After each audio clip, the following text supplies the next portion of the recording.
Hi, I'm Gordon Crockard. Welcome to the School of Crock. I'm here to show you how to ride your dirt scooter a whole lot safer, a whole lot faster, and you'll enjoy your time listening to me.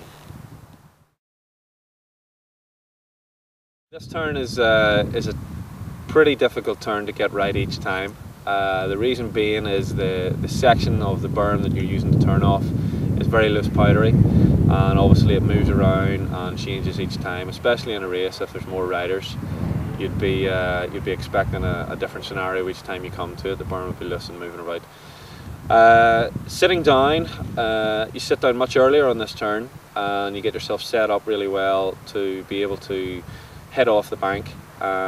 Use the bank to your advantage, use it to turn off. What you want to be looking to do is obviously carry as much speed as you can, because there's an uphill afterwards, and the uphill afterwards is where you're going to be out dragged by somebody, or you could out drag them if you get the corner speed right and you can drag right up the hill. Things you need to be careful of is coasting, where you're neither braking or you're neither on the throttle. By doing that, you're losing time. You want to try to stay away from that. Even if it is just steady throttle through the mid part of the turn, you can be on steady throttle, and then whenever you have the chance to get on the gas hard, once you hit the bank, then you can get on the gas hard. Sitting position, yet again, there's fundamental things that you have to be doing. You need to be sitting forward. You need to have your hips in front of the footrests, so that you're getting as much weight as you can onto the front tire of the bike, so that the front tire is getting the traction.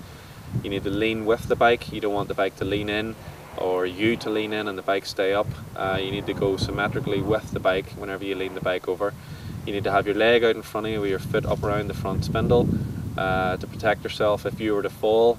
If your leg is out in front of you up around the spindle and you were to actually fall over, the handlebar would protect your leg and you wouldn't have an injury.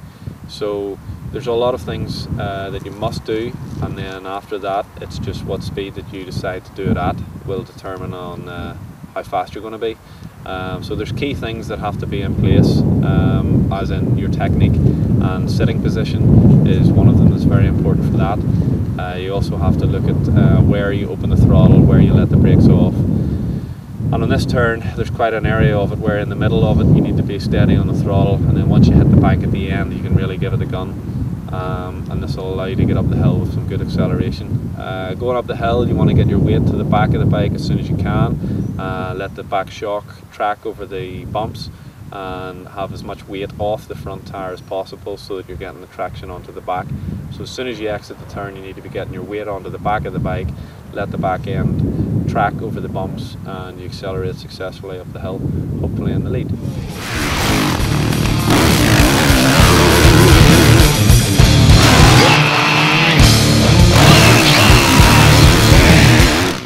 Thanks for listening, thanks for watching the School of Crock. Please don't practice too hard, please don't take everything that I say as gospel, and always ride as safely as you possibly can and stay within your limits.